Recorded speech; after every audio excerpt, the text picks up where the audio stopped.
10, las 9 en Canarias. ¿Qué tal? Soy Ángel Expósito. Seguimos con la linterna encendida de este martes.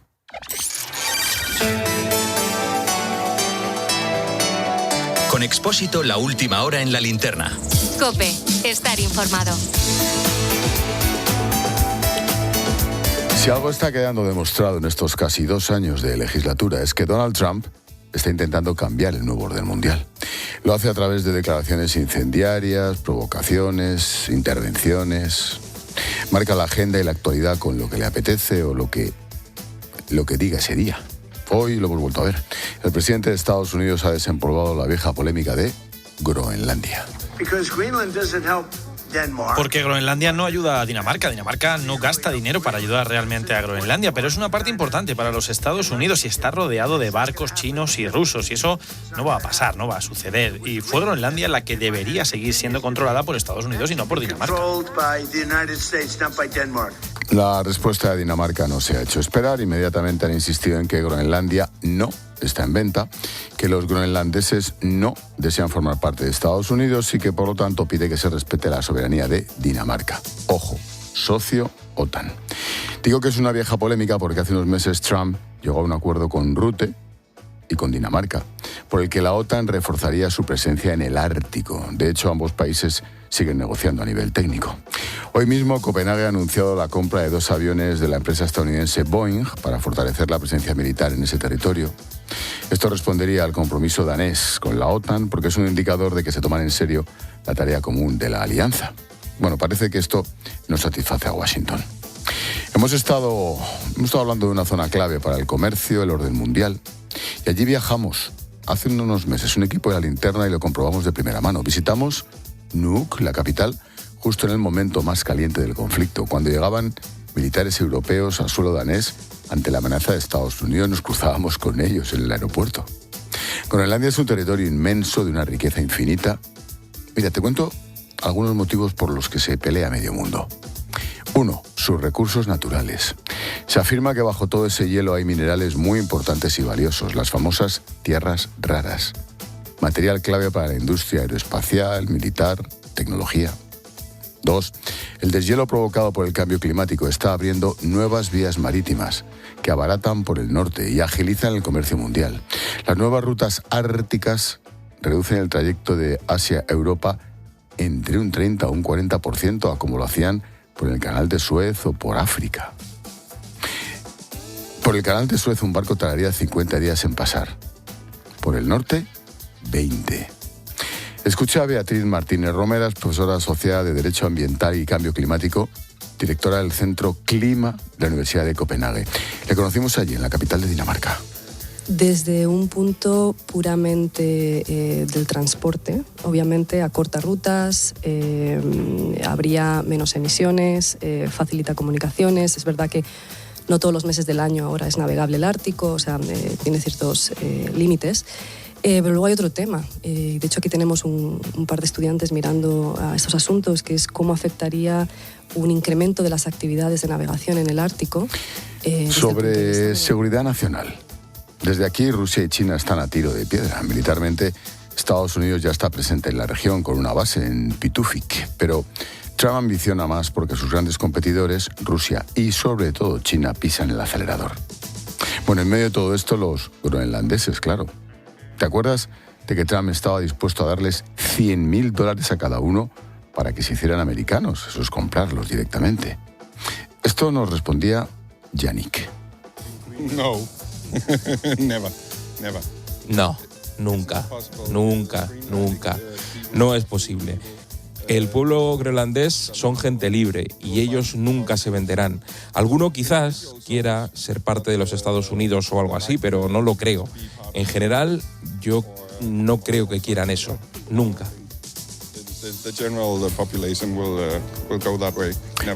Me acuerdo de ese sentimiento de rabia y también de miedo. Nosotros fuimos a Groenlandia unas semanas después de la detención de Nicolás Maduro, así que allí en Nuuk la gente tenía miedo a una intervención militar real. Escucha a Uloria, que es abogado. Le daba miedo dejar a su familia en Groenlandia por si Trump se le iba la pinza.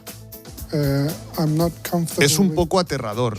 No estoy cómodo con que Trump hable de que por las buenas o por las malas vaya a conseguir Groenlandia. La verdad es que es preocupante. Espero que sea solo palabrería, pero es que ves lo que pasó en Venezuela y Trump sigue hablando de que por las buenas o por las malas. Y creo que por las malas podría ser el camino militar. Si algo aprendimos en Groenlandia es que allí la gente se siente orgullosa. Durante muchos años han sufrido abusos de la propia Dinamarca. Tienen muchos motivos para quejarse, pero todos coinciden en que no quieren ser utilizados como moneda de cambio, que son personas. Y que no quieren estar en medio de guerras diplomáticas o reales de unos y otros. Solo quieren que les dejen en paz. Tiempo de tertulia, hoy con Antonio San José y con Carmelo Encinas. Escuchas La Linterna. Con Expósito. COPE. Estar informado. Carmelo Encinas, buenas noches. ¿Qué tal? Buenas noches a todos. Espérate, ahora sí. Sí, hola, buenas noches a todos. Antonio San José, ¿qué tal? Buenas noches. Hola, Antonio, buenas noches. Hola, ¿qué tal? Buenas noches. Carmelo proponía precisamente hablar de la OTAN. En Turquía, cumbre trascendental, seguramente para el futuro de Europa. El presidente de Estados Unidos, enfrentado a casi todos, yo creo que el tema del gasto es más una excusa que otra cosa, pero yo hablando con expertos, no exagero cuando dicen, o yo entre ellos, que está en juego el futuro de la Unión Europea como la conocemos desde la Segunda Guerra Mundial. Eso seguro. El tema de la defensa europea, bueno, pues yo creo que está ahí en el aire y no es un momento precisamente para que haya dudas de lo que hay que hacer. A mí me parece que lo más interesante es que Europa tuviera una mayor independencia en materia de defensa, que no tuviera la dependencia en ningún sentido ni de Estados Unidos ni de su industria militar. Y esto segundo es tan importante como lo primero. Trump a esta cumbre de Ankara no le da importancia ninguna. De hecho, nada más bajarse del avión le ha dicho a Erdogan que viene porque le cae bien él, si no, no vendría. Así se lo ha dicho. O sea, esto es lo que le importa, a Trump, lo que puedan decirle los socios de la Alianza Atlántica, porque los desprecia profundamente, entre otras cosas porque, como bien es sabido, pues no le ha seguido nadie en lo de la guerra de Irán, y él está muy quejoso porque cree que, claro, que ahí tenía él primero monta el lío sin preguntar a nadie y luego quiere que le saquen le resuelvan el problema. Esto es lo que hay. A mí me parece que lo que tiene que resolver por encima de todo Europa es, teniendo claro que el amigo americano ya no es fiable. El amigo americano ha dicho que va a sacar sus soldados, que va a sacar sus tropas, lo hará, disminuirá sin lugar a duda la presencia militar en Europa, pero no le interesa reducirla más allá de lo que le conviene estratégicamente al Pentágono, porque, o sea, esto es un toma y daca, ¿no? Estados Unidos no está ahí en las bases europeas, en Aviano o en Rota o en las bases norteamericanas en Alemania. No está solo por hacernos un favor, está porque estratégicamente a Estados Unidos le interesa su presencia ahí. Lo que sí es evidente, Antonio, es que los europeos tenemos que tener más conciencia. Eso requerirá más dinero, pero tenemos que ser conscientes de que no podemos depender de un tipo como Donald Trump. Eso parece claro, Ángel. Yo creo que Europa tiene que saber qué quiere hacer cuando sea mayor en materia de defensa, ¿no? Ya no podemos estar dependiendo al albur de lo que opine un presidente u otro de Estados Unidos. Yo, vamos a ver, estoy convencido de que las bravuconadas de Donald Trump, que le gusta esto de pues retiro las tropas de Europa y nos vamos y os dejamos solos y os defendéis. Bueno, todo esto yo creo que forma parte de su estrategia, de ese show de Donald Trump, que ha convertido lamentablemente cada cumbre de la OTAN, porque es que cada una de esas reuniones, pues es un exhibicionismo bastante obsceno por parte de Donald Trump. Pero es verdad que Europa tiene que saber qué quiere hacer y que tiene que tener una cierta independencia defensiva, que ya no puede depender al 100% de Estados Unidos. Estoy de acuerdo con lo que decía Carmelo. Estados Unidos, bueno, es verdad que en el año 49 se crea la OTAN, es decisivo en el final de la Segunda Guerra Mundial. Estados Unidos es un país determinante, pero ahora su interés está en otro sitio. O sea, el eje geoestratégico, geopolítico ha girado desde Europa a Asia-Pacífico. Y ese donde se va a dirimir, ese es el escenario del futuro del mundo. Y ahí quiere estar Estados Unidos. Entonces, la operación es de traer tropas de Europa para enviarlas allí y tener, digamos, un nuevo objetivo en la defensa internacional. Eso no quiere decir, desde luego, por mucho que lo diga Trump, que se vayan a marchar, que vayan a cerrar las bases, que se vayan a ir en absoluto, porque les interesa estratégicamente. Pero es verdad que ahora también tiene la vista puesta en Asia-Pacífico y eso ha girado, eso ha cambiado y evidentemente yo creo que Europa como tal tiene que asumir su responsabilidad defensiva. El tema está... ¿Hasta dónde se le va la pinza? Va en serio, porque lo de Groenlandia, por ejemplo... Bueno, pero eso es una cortina de humo, ¿no, Carmelo? Bueno, a mí sí me lo parece. A mí me parece que... Desde luego. Bueno, él, vamos a ver, él tiene ambición por el tema de Groenlandia. No, yo a mi juicio, no tanto por la parte militar, porque allí han llegado a haber hasta 17 bases norteamericanas. Bueno, bases o basecitas. Basecitas, pero, instalaciones, sí. Pero cada una de las cuales pueden ser, digamos, engordadas. O sea que, perdón, no hay ningún problema, no tiene ningún problema Estados Unidos militarmente con Groenlandia. Lo que quiere es la otra parte. Esto que tú has dicho, las tierras raras, la ruta comercial, en fin, quiere esto porque el único lenguaje que entiende Trump es el del dinero. Esto, si no nos queda claro, estamos perdiendo perspectiva para el análisis. Luego, a Europa se supone que nuestro enemigo, nuestro principal enemigo, el enemigo potencial, se llama Rusia. Esto es así y desde la guerra de Ucrania mucho más. Bien, la fortaleza militar de Europa en cuanto a recursos militares es el triple que la de Rusia. Si uniéramos todas las fuerzas. O sea, lo que realmente importa no es tanto la inversión, que es verdad que probablemente habrá que gastar más dinero, ya se está gastando más dinero, España ya ha gastado más dinero y tiene previsto gastar incluso un poco más. Pero todos los países que hay que forman, digamos, la Unión Europea más Canadá, lo importante es que tuvieran una coordinación. Si consiguieran una coordinación no solo militar, sino en la industrial, no tendríamos ningún problema. La clave es que eso pues no es fácil hacerlo. Pero entre el Reino Unido, Francia, Alemania, Italia, España y Canadá, solo con las fortalezas de estos países, bueno, es que no tendríamos por qué tener el menor problema. El problema está en que Trump quiere que gastemos más dinero, pero que compremos sus armas. No quiere que desarrollemos una industria militar europea propia. No quiere que tengamos un caza propio. No quiere que tengamos misiles propios. No quiere que tengamos, digamos, material propio. Quiere que se lo compremos a ellos.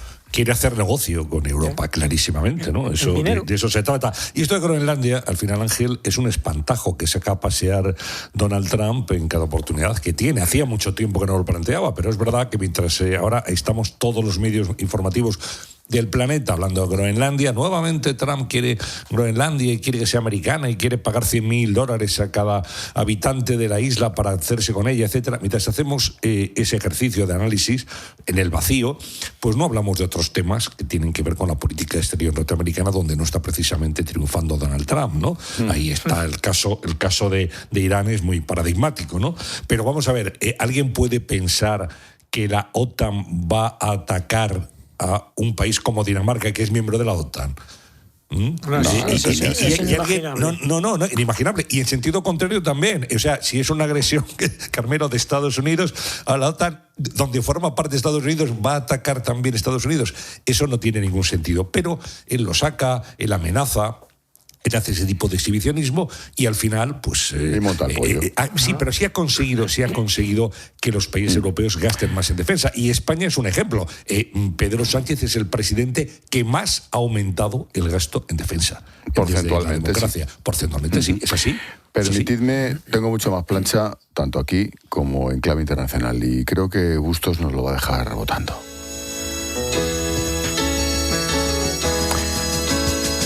A esta hora en la linterna llega el enfoque de Jorge Bustos. ¿Qué tal, George? Buenas noches.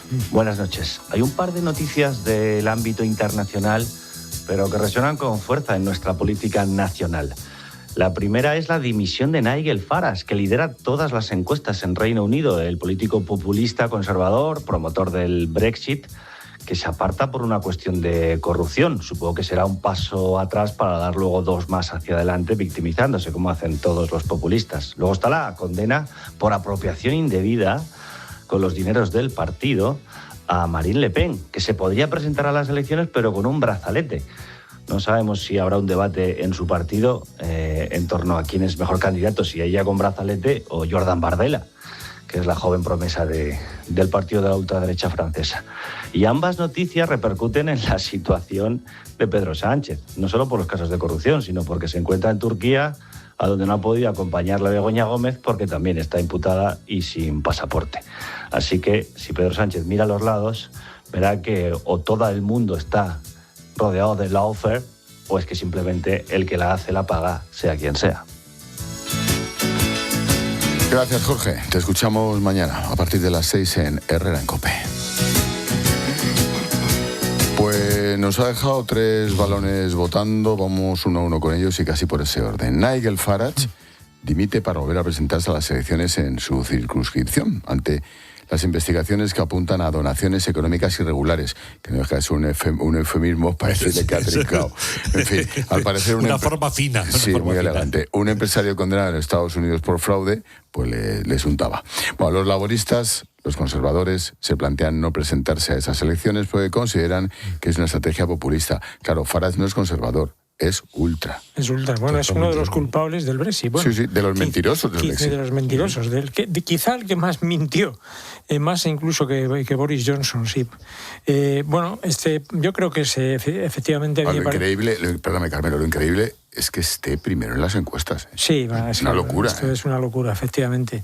Yo creo que más por demérito de los otros que por mérito suyo, pero bueno, porque estuvo hundido. Pero bueno, se ha recuperado, como digo, más por demérito de los 2 partidos importantes del Reino Unido que por su mérito propio. Farage, yo creo que este es un movimiento, digamos, táctico, para hacerse un poco la víctima, efectivamente, pero él va a intentar decir que claro, que es que le quieren digamos digamos pero hay está bastante probado esta relación digamos non santa con un tipo que parece ser que hablan de una donación de 5 millones de libras, que no es poca cosa, y por tanto pues estamos hablando de altos niveles de corrupción. Yo no sé la justicia británica en qué situación está con respecto a esto. En cualquier caso, a mí me parece uno de los tipos más deleznables que cabe imaginar en la política del Reino Unido. Pero es que entre el Reino Unido y el mundo, si sacas, ahí empieza a haber muchos, ¿eh? Sí. Y mandando, Y mandando. No, mandando no, o sea, lo peor que mandando, o sea, convenciendo. Sí. Porque el problema está en que convencen a gente. O sea, que este tipo... Bueno, como sabéis, el alcalde de Manchester, que es el que va a ser el próximo potencialmente primer ministro británico, pues sube porque consigue parar los pies a esta gentuza. O sea, solo ese mérito ya lo consideran lo suficientemente importante para hacerse con el número 10 de Downing Street. En fin, esto es lo que estaba viviendo el Reino Unido, que es un país al que teníamos por serio, aunque es verdad que perdió mucho prestigio el día en que votó por un Brexit que les ha costado un montón de pasta. Y lo que les queda. Bueno, y del que ahora están profundamente arrepentidos en una gran mayoría de la sociedad británica, ¿no? Y confiesan, nos equivocamos, pero no vamos a rectificar. Eso se llama el orgullo. El orgullo, claro, el orgullo británico, efectivamente. Bueno, yo creo que comparto la opinión, ¿no? Nigel Farage es un personaje absolutamente atrabiliario.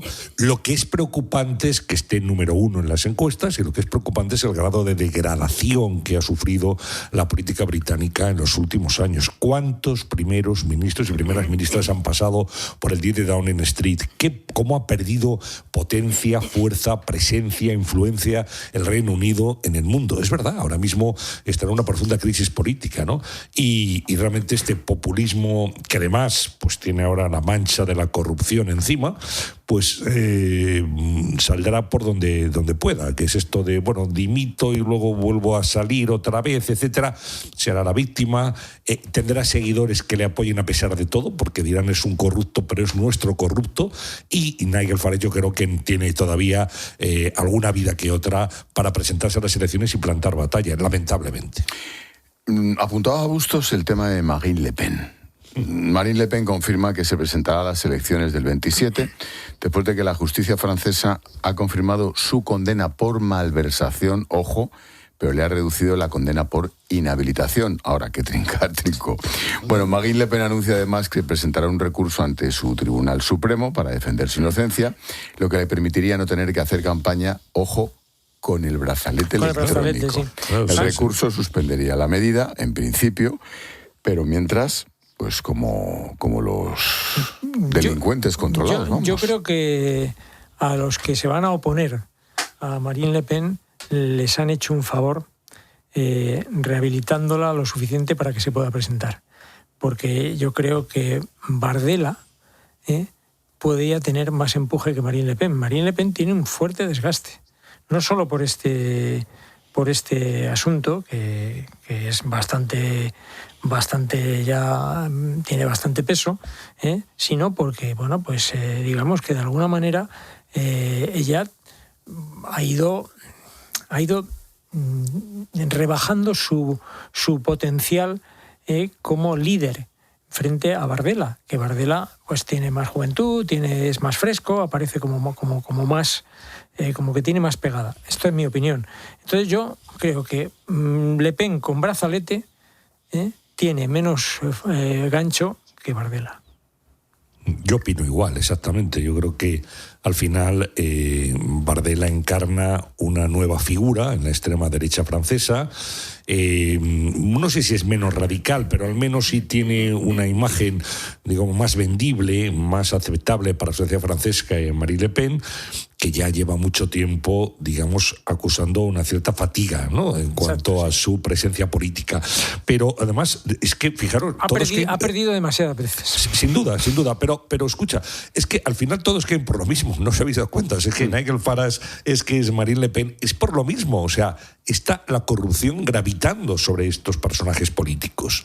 Gravitando, por mucho que le reduzcan la pena, pero se va a presentar a las elecciones. Yo creo que tiene pocas posibilidades, honestamente, a pesar de que las encuestas pues en algún momento sí le daban como favorita, y yo creo que esa fatiga que estamos señalando y que ese desgaste al final le va a pasar factura, ¿no? Y creo que además será su última oportunidad. Y Bardella encarna pues a otro personaje, a otro tipo, a otra presencia política que es más atractiva para una buena parte de la sociedad francesa.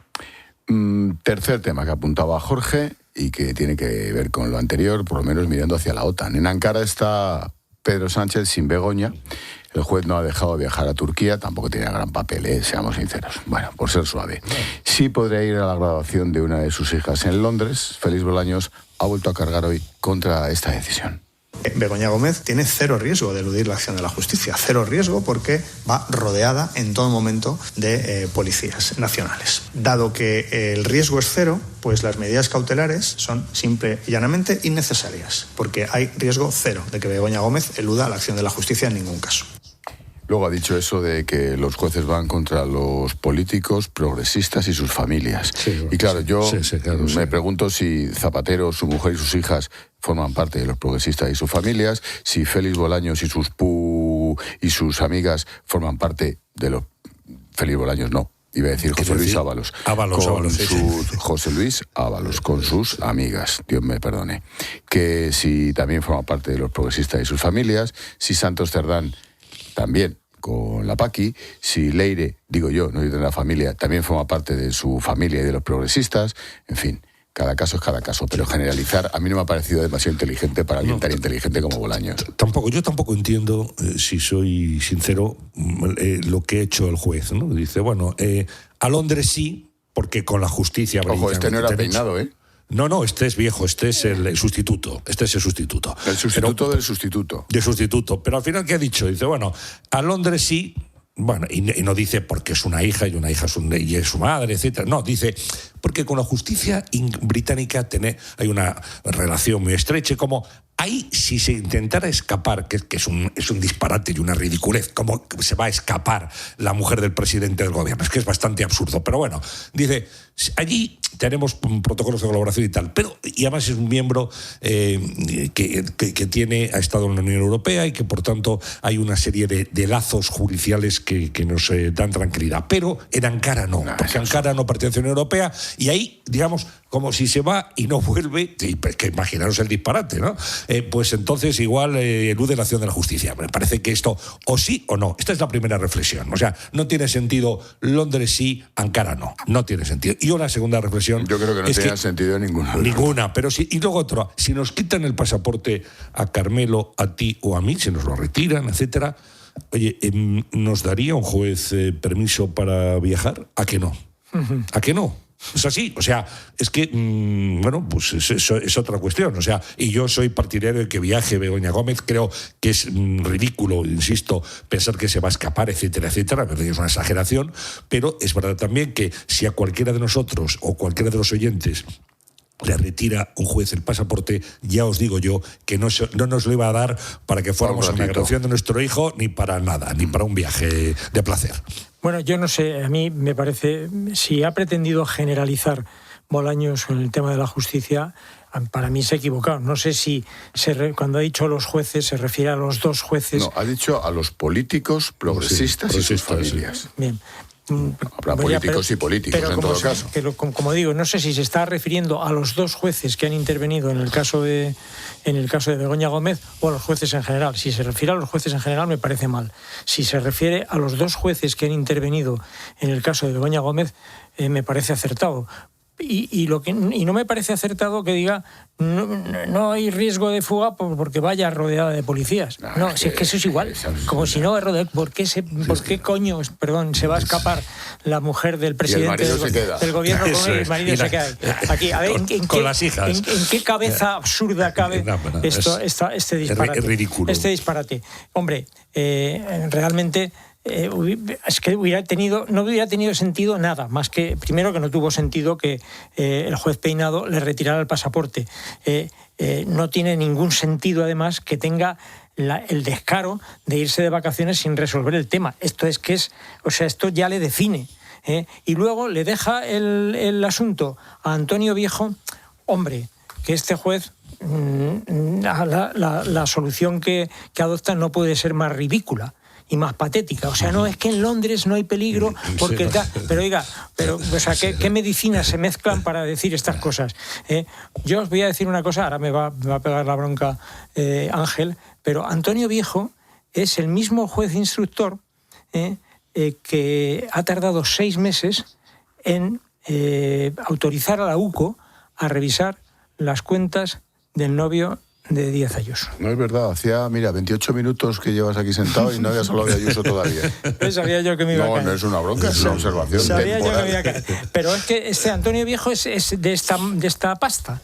O sea, también, hombre, están bastante quejosos de cómo está llevando este asunto desde que cogió la instrucción por la jubilación del anterior, que parecía que lo estaba llevando razonablemente. En fin, estas cosas son las que hacen que se piense que a algunos jueces, yo desde luego nunca me atrevería, porque yo he presenciado juicios donde los magistrados se comportan para mí con un rigor y un respeto, y en ese sentido de que la justicia tiene una venda en los ojos, ¿no? Pero ¿Qué quieres que os diga? Yo estos 2 jueces instructores, a mí me parece que han actuado de una forma absolutamente disparatada. Mucho ha debido cambiar porque Antonio Viejo, año 2018, secretario general del Ministerio de Justicia, con este gobierno. Sí. Bueno, ¿en qué quedamos? Pero es que esto progresista, reformista, no, si yo no sé lo que será. Yo no sé lo que será. Yo digo que tiene este baldón encima. Y es que inexplicablemente nadie se explica por qué ha tardado 6 meses en redactar 5 folios que le permiten a la UCO revisar las cuentas porque claro, el asunto del que estamos... Reconozco que eres un virguero, tío. Reconozco mi admiración porque te pregunte por lo que te pregunte, siempre acabas con Isabel Díaz Ayuso. Bueno, pero es que Antonio Viejo es el que lleva esta instrucción y la está llevando de esta manera. No es que lo diga yo, es que tiene a los abogados absolutamente quejosos, los de la acusación y los de la fiscalía, absolutamente quejosos de cómo está arrastrando los pies con este tema que, ojo, tiene una importancia no menor, por una sencilla razón, porque hay unas elecciones autonómicas el año que viene y a lo mejor esto se alarga sin edie. Bueno, yo creo que esto va por barrios, ¿eh? En cualquier caso, lo de la percepción de los jueces partidistas.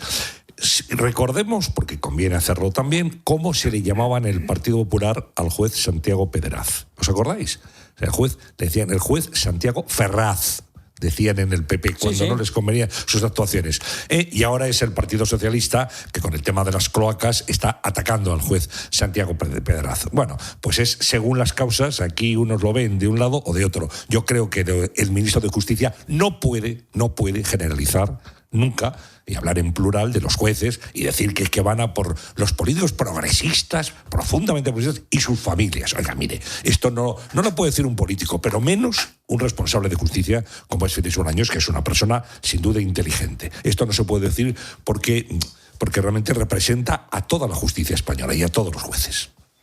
En fin, bueno. Dejadme... Perdona, termina. No, nada. Simplemente yo soy de los que creo que lo único que no se debe hacer nunca es generalizar. Pero, desgraciadamente, hay casos en que, pues que te obligan a pensar que algo no se está haciendo bien y que hay sesgos políticos que no se deben de producir. Y me remito simplemente a las 2 encuestas que han salido en las últimas horas, una de La Vanguardia y otra del País. A la vez, el mismo día que el CIS. Y casualidad las 3. Y con el mismo resultado, ¿eh? El mismo. Bueno, pues no sé, pero ¿creéis que mienten esas encuestas? No, o sea, de verdad, estas encuestas las hubiéramos hecho con otros periódicos cuando a rato le meten en la cárcel y ¿qué estaríamos diciendo? Pero vamos a ver, ahora hay un ministro en la cárcel con putas contratadas, hay otro que ha estado en la cárcel. Perdóname. Eso no está en discusión. Eso no está en discusión. Entonces solamente está en discusión Begoña. Hombre, no es solo Begoña. Hay otro caso, hay otro asunto que a mí sí me parece que está en discusión. Es lo que ha ocurrido con el fiscal general del Estado y cómo puede... El que han prevaricado en el Tribunal Supremo, sí. A mí me parece que... A mí, ya sabes cuál es mi opinión. A mí me parece que la Sala Segunda del Supremo, elegida por el Consejo General del Poder Judicial, caducado, actuó de aquella manera. A mí sí me parece que... Bueno, pero es que eso es lo que opino yo. Claro. Y no solo lo opino yo, Ángel, no creas que soy un solitario. Hay mucha gente que cree que ahí se ha cometido una gran injusticia. Sí. Déjame 2 minutos, que ahora vengo. Hola, Palo. Hola, Ángel. Mensajito de línea directa. Vamos con otro notición, aunque seguro que ya lo conoces. El seguro de coche de Línea Directa es uno de los mejor valorados en España. Y si además te cambias, te mejoran el precio de tu seguro directamente. Llama al 917-700-700 o entra en lineadirecta.com. El valor de ser directo. Estás escuchando La Linterna de COPE. Y recuerda que si entras en cope.es, también puedes llevar en tu móvil las mejores historias y el mejor análisis con Ángel Expósito. El verano ya está aquí y Ford lo celebra contigo. Aprovecha los Summer Days de Ford y disfruta de condiciones exclusivas en toda la gama solo hasta el 15 de julio. Es tu momento de estrenar y experimentar Ford Blue Cruise en el Kuga o Puma, la tecnología manos libres con la que puedes conducir sin manos mirando al camino. No lo pienses más. Ven a tu concesionario Ford más cercano antes del 15 de julio. Consulta todas las condiciones en Ford.es. Escuchas La Linterna. Y recuerda, la mejor experiencia y el mejor sonido solo los encuentras en cope.es y en la aplicación móvil. Descárgatela. ¿Sabías que en Endesa, además de expertos en ahorro de luz y gas, también lo son en entretenimiento? ¿Cómo? Sí, y ahora te ofrecen lo mejor de Orange. Fibra, móvil y contenidos con el mejor cine, series, baloncesto y todo el fútbol. Si eres cliente de Endesa y contratas Orange, tendrás 6 euros de descuento al mes en tus facturas de luz y gas. Infórmate en endesa.com, en el 800-700-700 o en los puntos Endesa. La ciencia dice que para ser experto en algo se necesitan 10.000 horas.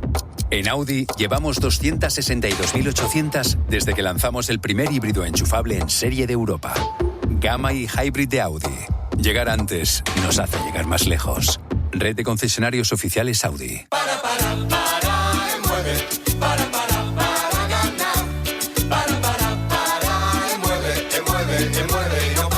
Por ser de Mueve.Go, con cada repostaje, regalo seguro en la app. Carburante gratis para siempre y mucho más. Consulta condiciones en Moeve.es. ¿Qué? La batería de mi coche eléctrico falla y no lo cubres. Pues ¿sabes qué? Yo me voy a la Mutua. Vente a la Mutua y además de tener la batería de tu coche cubierta, te bajamos el precio de tus seguros, sea cual sea. Llama al 91 555 5555. ¿Qué? Vente a la Mutua. Condiciones en Mutua.es. Abraham Lincoln dijo: se puede engañar a muchos mucho tiempo, pero no se puede engañar a todos todo el tiempo. Balduero, una cepa premium. Un brindis por la verdad. Una sola botella por cepa. Hecho a mano, de verdad. Bébete el arte de Balduero.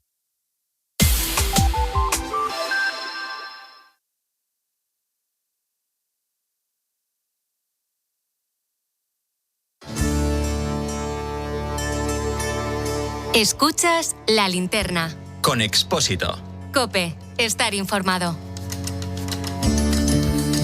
Tiempo de tertulia, hoy con Carmelo Encinas, con Antonio San José. Ha habido otra noticia que esta tarde hemos dicho, ¿cómo? El Comité Olímpico Internacional, el COI, ha levantado la sanción que había sobre Rusia y los deportistas que se clasifiquen podrán participar bajo el nombre de Rusia en los Juegos Olímpicos de Los Ángeles, recordemos, en 2 años.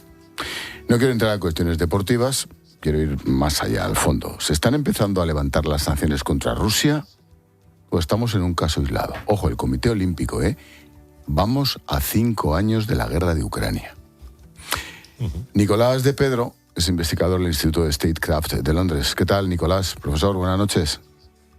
Hola, Ángel, ¿qué tal? Buenas noches. Gracias por atendernos otra vez. Esta tarde decíamos, joder, siempre que hay alguna movida con Rusia, llamamos a Nicolás y el tío nos atiende encantado, da gusto. Nicolás, ¿estamos hablando de un caso aislado o se están empezando a levantar sanciones? Bueno, hay ese impulso en muchos ámbitos, no solo, digamos, en la cuestión del Comité Olímpico Internacional. También en Europa hemos visto movimientos en este sentido, ¿no? Recordaremos hace un par de semanas esta interlocución, estas llamadas de Antonio Costa, ¿no? Intentando abrir una vía diplomática con el Kremlin. Y todo esto son malas noticias no solo para Ucrania, sino para Europa, porque básicamente la lectura que hace Rusia de cuando recibe cuando ve este tipo de movimientos es que su estrategia funciona, que lo único que tiene que hacer es aguantar un poquito más, o sea que ellos se aguantan, los demás siempre van a aflojar, porque el mundo no, en general, y desde luego los occidentales no tienen paciencia estratégica, y entonces pues lo que tiene que hacer es seguir, y esto le anima a seguir, o sea que es doblemente mala noticia, ¿no? Porque todo esto es recibido como, bueno, en el fondo tenemos razón, ¿no? Y en el tema del Comité Olímpico Internacional le refuerza esta idea que está construyendo Rusia, una narrativa muy potente internamente y que difunde hacia todo el mundo, menos hacia Europa y Estados Unidos, que es la idea de que ellos son un poco la vanguardia del sur global o del resto del mundo contra el occidente colectivo, que llaman ellos, ¿no? Y que lo que hay que hacer es derribar, ¿no?, al occidente colectivo y que eso genera un mundo pues mucho mejor y más democrático y más igualitario y más justo, ¿no? Y bueno, eso es lo que estamos. Me encanta el término, Nicolás. Paciencia estratégica. Extiéndete, explícamelo. Claro, es que los europeos o los occidentales en general, ¿no?, también los americanos, tenemos tendencia a pensar en los próximos, en el mejor de los casos, semanas, incluso meses, ¿no? Pero no más allá de un ciclo electoral, no hay esa paciencia, ¿no? Y entonces siempre hay la urgencia de querer hacer cosas, que parezca que hacemos cosas o que haya, en fin, que haya impresión de que nos estamos moviendo. Y lo cierto es que nos estamos moviendo, pero yo usaría la metáfora de que estamos como en un pantano con arenas movedizas, ¿no? Y cuando nos movemos nos estamos hundiendo más. O sea, no está mejorando nuestra posición en general, ¿no? Y los rusos no... Bueno, pues tienen más paciencia. También, obviamente, tiene la ventaja de que no, en ese sentido, no, igual que China, que no es una democracia, que no tiene que rendir cuentas ni ante su opinión pública ni ante nadie, y eso obviamente les da ventaja ejecutiva y capacidad de paciencia si quieren, claro. ¿En qué punto se encuentra la sociedad rusa? Porque la última vez que hablamos, Nicolás, quiero recordar que comentaste que ya había restricciones de gasolina en Rusia, que es uno de los grandes productores, que la cuestión económica era una catástrofe. ¿Da igual? Bueno, no da igual, pero no es suficiente como, digamos, en general, como nosotros esperaríamos, ¿no? Y ahí es donde esto es lo que conecta con el balón de oxígeno de esto del Comité Olímpico Internacional, ¿no? Que mañana los medios rusos lo darán a bombo y platillo, y es un alivio, ¿no? Contribuye a aliviar esa presión y a mandar el mensaje interno de que estamos haciendo lo correcto, ¿no? Ahí son los ucranianos los que, digamos, los que están ejerciendo esta presión económica sobre Rusia con ataques muy precisos y dando una muestra de inteligencia estratégica y de astucia extraordinaria, ¿no? Los ucranianos, que están básicamente, ellos lo llaman sus sanciones, ¿no? Las sanciones ucranianas son, bueno, llevarse por delante refinerías y infraestructura de exportación de petróleo, ¿no? Y eso es lo que sí le está haciendo daño al Kremlin. Entonces, es doblemente trágico esta noticia del Comité Olímpico Internacional, porque en este momento sí que, el signo de la guerra, ¿no? sí que está cambiando. O sea, hay cosas que se están moviendo estas últimas semanas y poniendo a Rusia en una posición más débil. Y solo en el momento en el que Rusia se sienta verdaderamente débil, habrá una posibilidad de negociación. Y esto, bueno, pues todo lo que contribuya a que no lleguemos a ese punto, ¿no? Sea el Comité Olímpico Internacional, sea Antonio Costa o sea cualquier otro político europeo haciendo llamados para una negociación, ¿no? Pues todo prematura, ¿no? O sea, llamados prematuros para esa negociación diplomática, pues nos aleja de la paz, desgraciadamente, y de una solución, sea la que sea, que sea razonablemente positiva para Ucrania y para Europa. Carmelo. Nicolás, ¿qué tal? Buenas noches. Hola, Carmelo. Lo cierto, Nicolás, es que Rusia, se mire como se mire, sigue siendo un invasor. Rusia sigue atacando, Rusia sigue bombardeando zonas residenciales. En las últimas horas ha mandado misiles a Kiev, a edificios de donde vive gente, civiles, no son objetivos militares.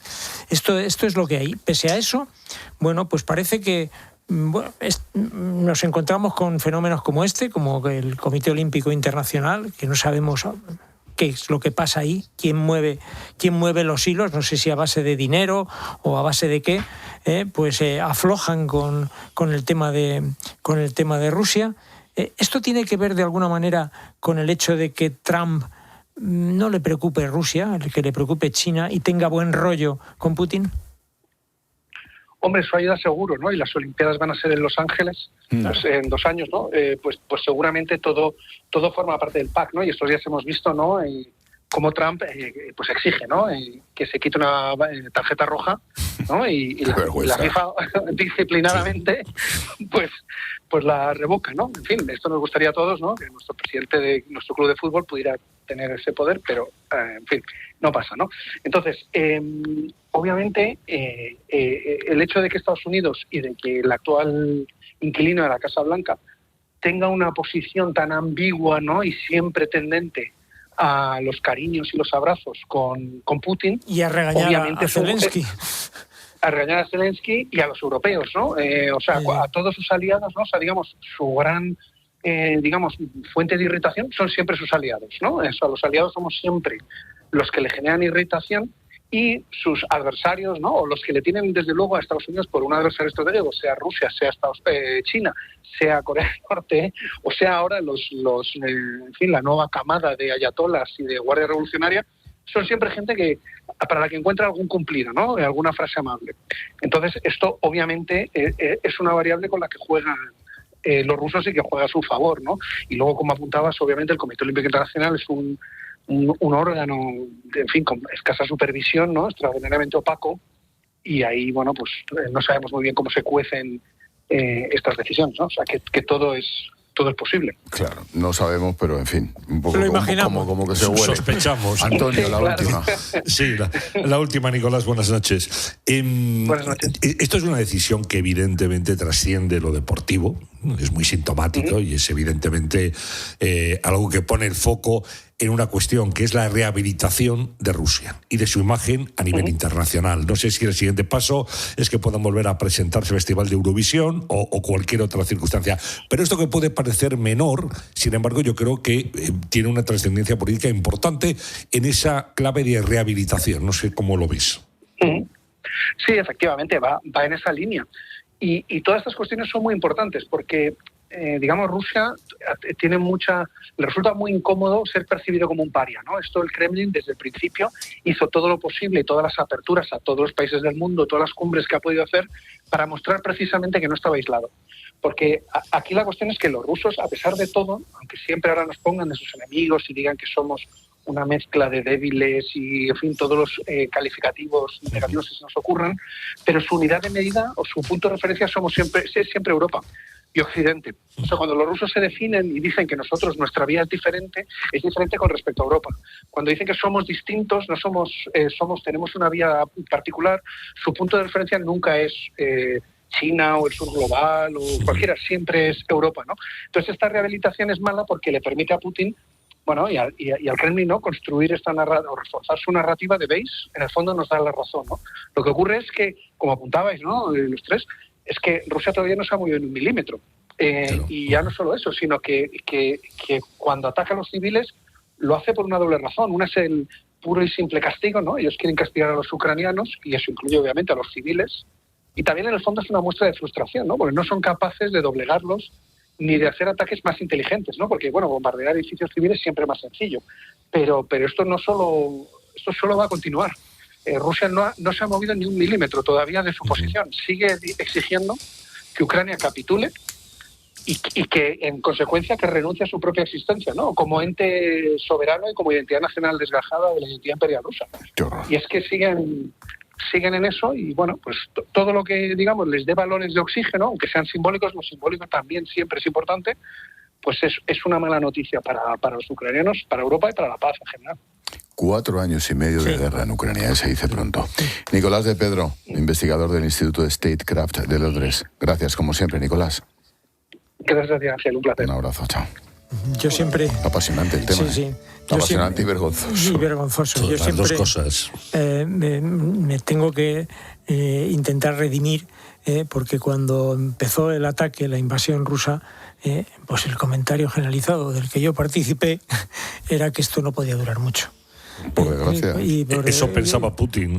Yo, sinceramente, creo que no me he equivocado tanto en mi vida. ¿Sabes lo que pasa? Que como a mí me pilló allí y yo veía la reacción y veía cómo estaban llegando soldados europeos a Manta completamente camuflados, como en mi hotel donde yo estaba con refugio por si acaso, claro, en las mesas de al lado había decenas de británicos y de franceses con coches blindados fuera lleno de aparatitos y de antenas, que esa parte de la guerra. Fíjate, yo salí de allí diciendo, no sé, y luego, efectivamente, con el paso del tiempo, pues mira la catástrofe y sigue, ojo, sin conquistar un metro más de lo que ya tenía. Es que como quien dice, y con cientos de miles de muertos rusos. Yo creo que hay un error de cálculo de las autoridades rusas y del propio Vladimir Putin. Sí, pero a la dictadura le da igual. Sí, dice, esto es un paseo militar, esto lo vamos a hacer en una semana, y se les complicó mucho la cuestión, y ahí está, en un atolladero, en un callejón sin salida en este momento. En fin, volvemos a casa, chicos. Propuesta de Antonio. ¿Quieres hablar de los presupuestos o de los no presupuestos, del techo de gasto aprobado por el gobierno a sabiendas de que no tiene apoyos para sacarlo adelante? Te preguntas si tiene sentido resistir mediante decretos que sabes que no van a ser convalidados. Desarrolle usted. Bueno, recordamos lo que le dijo Pedro Sánchez a Mariano Rajoy en su momento. Dice, un gobierno que no gobierna nada no vale, no sirve, no tiene ninguna utilidad para la sociedad. Y eso es lo que le está pasando en este momento a Pedro Sánchez. Más allá de los casos de corrupción que están cercando al Partido Socialista y al propio gobierno, más allá de todas las cuestiones que están presentes en la actividad política, la defección de sus socios, etcétera, Es que Pedro Sánchez y el gobierno socialista se está quedando sin margen de maniobra. Ha aprobado hoy el Consejo de Ministros el techo de gasto, el techo de gasto más alto de toda la historia. Bueno, muy bien. Eso es un brindis al sol, un saludo a la bandera, porque eso no va a verse aprobado después en el Congreso de los Diputados. Y no va a haber presupuestos generales del Estado, que por cuarta vez ha anunciado Pedro Sánchez que los va a presentar. Pero es que así llevamos toda la legislatura, o sea, nos vamos creyendo cada año, ahora sí, ahora presenta presupuestos, no, por supuesto, sudaremos la camiseta, estas cosas que dice él, y al final ni hay presupuestos, no va a haber previamente el techo de gasto, ya ha dicho Junts que no se lo va a aprobar, pero es que no va a haber ley de vivienda y es que no va a haber nada. Lo que está haciendo el gobierno es sacar decretos que luego tienen que ser convalidados y que caen en el Congreso. Es decir, no tiene mayoría ni apoyo parlamentario. La pregunta es si merece la pena resistir de esta manera. Es una resistencia numantina. Sí, tenemos formalmente un gobierno, pero aquí no hay acción política alguna, ni iniciativa parlamentaria que pueda salir adelante. Estamos en un bloqueo absoluto. Es que ya hay muchos socios de la investidura que se han bajado del carro, que están incluso diciendo que no van a tumbar al gobierno, porque ya les viene bien así, pero no van a facilitar ni la gobernabilidad. Y esto yo creo que lleva a una situación muy complicada para el país, porque aquí hace falta tomar decisiones. Y hace falta una ley de vivienda, que es un problema acuciante en este momento para la sociedad española, y tomar decisiones en otros ámbitos, sanidad, educación, etcétera, y el gobierno no tiene apoyos. Y esto es lo que ocurre. Techo de gasto hoy, muy bien, y mañana saldrá en todos los diarios y hablaremos de esto. Pero, bueno, no vale absolutamente para nada. Se han aprobado otros anteriormente, recordad que hubo que rehacer y que tampoco se aprobaron. O sea, que estamos ahí. Carmelo. Bueno, yo creo que los presupuestos van a ser una declaración de intenciones o una declaración programática para una campaña electoral. Esto es lo que creo que va a haber, porque... Pero presupuestos como tal no va a haber. Bueno, van a presentarlos, van a presentar van a presentar un proyecto de presupuestos en los cuales, al tener que debatirlos, pues todo el mundo se va a tener que retratar. Esto es así. Y eso, pues entiende el gobierno que le conviene de cara a que... Pero es que, Carmelo, pero hasta ahora no ha presentado presupuestos porque no se los iban a aprobar. O sea, bien, ni siquiera los ha presentado en el Congreso. Bien, yo te digo... Ni siquiera. Yo te digo lo que va a ocurrir y cómo funciona la cabeza... Lo que tú crees que va a ocurrir. Yo creo que lo que va a ocurrir, claro. Y lo que creo que funciona en la cabeza pensante de la Moncloa. Que los presupuestos van a tener que ser debatidos, que cada uno de los elementos de los presupuestos más altisonantes van a tener que retratarse los grupos políticos. Eso se entiende desde Moncloa que puede favorecerle de cara a la que será inminente después campaña electoral. Inminente 2 o 3 meses después, porque ya yo creo que las elecciones están situadas en febrero, o finales de febrero, principios de marzo. Eso es lo que yo creo. Me puedo equivocar como lo de Ucrania, pero vamos, creo... No sé si tanto. Creo que tanto no. Esta vez creo que tanto no. Y en cuanto a eso que dices que no tiene capacidad de maniobra, sí tiene algo de capacidad de maniobra. Por eso aguanta. Tiene capacidad de maniobra porque... Muy poquita. Antonio, si me permites. Tiene capacidad de maniobra porque hay dinero en la caja.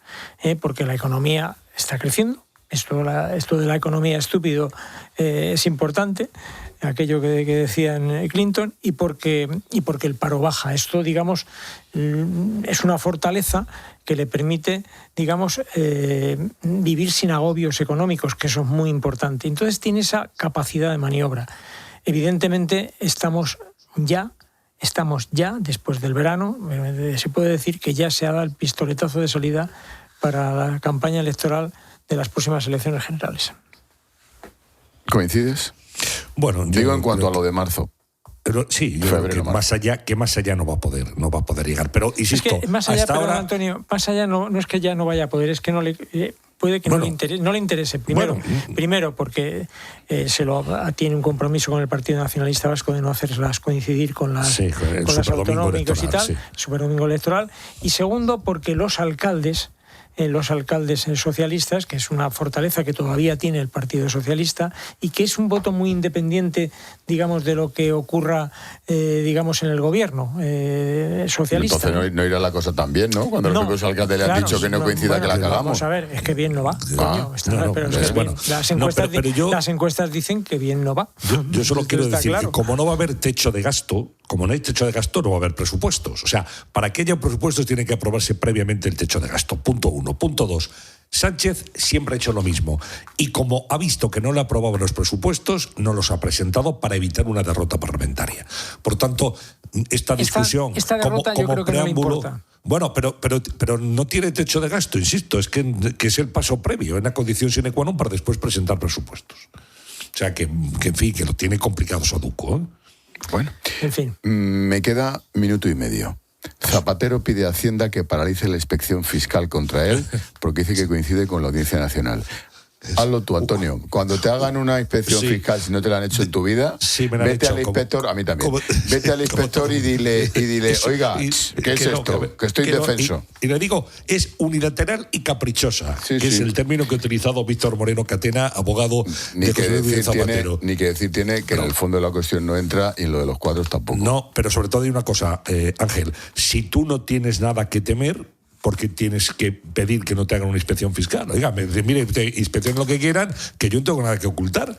Pero es que esto es, suena raro, ¿no? Que no me hagan la inspección. En segundos. Bueno, no tengo mucho tiempo, pero tampoco tengo demasiadas cosas que decir sobre esto. Yo creo que es estrategia del abogado de defensa y punto. En su situación, cualquier maniobra que entienda sus abogados que les conviene lo harán y ya está. A mí me llama la atención que siempre sea sobre algo formal, no sobre el fondo. Sí.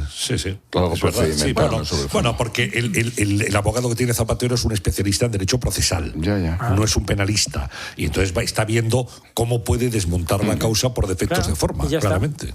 Si la puede desmontar por defectos de forma, pensará, ¿para qué me voy a meter en otros líos? No, si el lío lo tiene montado en cualquier caso. Carmelo Encinas, Antonio San José, gracias a los dos. Un abrazo. Gracias, Chao, buenas noches. Hasta luego, Antonio.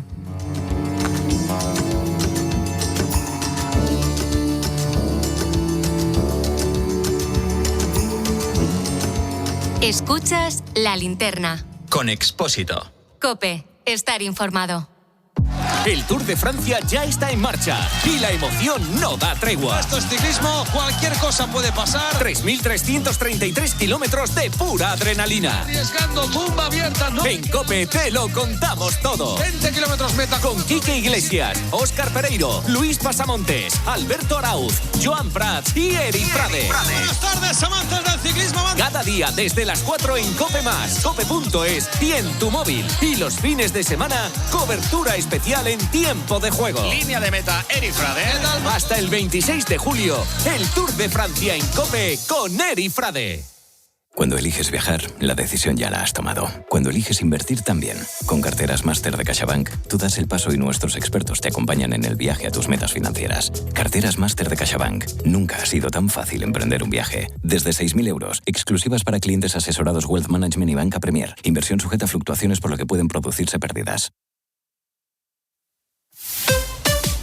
Escuchas La Linterna. Y recuerda, la mejor experiencia y el mejor sonido solo los encuentras en cope.es y en la aplicación móvil. Descárgatela. Este verano elige un cuidador contratado legalmente y ahórrate disgustos y preocupaciones. Con el cuidado de tus familiares no te la juegues. Apuesta por Cuideo. Cada mañana, una mirada inteligente a lo que pasa. ¿Cómo es posible que una simple militante, como tildaban a Leire, tuviera hilo directo con la directora de la Guardia Civil? ¿Por qué tras el último encuentro entre ambas, Leire envió un mensaje a su abogado diciendo que la reunión con la directora no estuvo mal y que tenía que seguir usando esa vía? Escucha a Jorge Bustos junto a Carlos Herrera, en Herrera en COPE. De lunes a viernes desde las 6.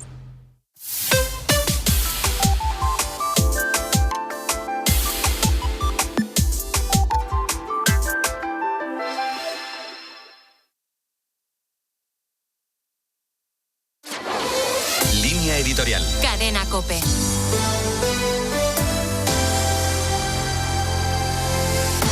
Hoy el Gobierno ha aprobado un techo de gasto récord para los presupuestos de 2027, un total de 226.032 millones de euros, lo que supone un 6,6% más que el año anterior. Lo ha hecho después de 3 ejercicios consecutivos gobernando con unos presupuestos prorrogados, los que fueron aprobados para 2023. Y lo ha hecho con la enésima promesa de que presentará presupuestos este año, aunque salvo sorpresa mayúscula, sabe que las cuentas son las de la lechera y que están una vez más condenadas al fracaso. Simplemente esta situación esperpéntica ya da una idea del paripé que supone aprobar un gasto para unos presupuestos que no serán aprobados. Cabe reflexionar sobre el fondo de lo presentado y preguntar al Gobierno no tanto por cuánto se va a gastar, que en su caso siempre será más, sino cómo se va a pagar. La experiencia nos enseña que las cuentas públicas exigen algo más que buenas intenciones. España sigue afrontando importantes desafíos en deuda, productividad y crecimiento a largo plazo. Por eso, cada nuevo incremento del gasto debe ir acompañado de transparencia, evaluación y eficacia. En el gasto se transparenta una declaración de prioridades y, consecuentemente, una prueba de responsabilidad a la hora de manejar el dinero de todos. No se trata de gastar más, se trata de gastar mejor. Independientemente de la situación insostenible por falta de presupuestos generales, los ciudadanos tienen derecho a saber qué prioridades justifican los aumentos históricos y también qué reformas garantizarán que no se conviertan en una carga para las próximas generaciones.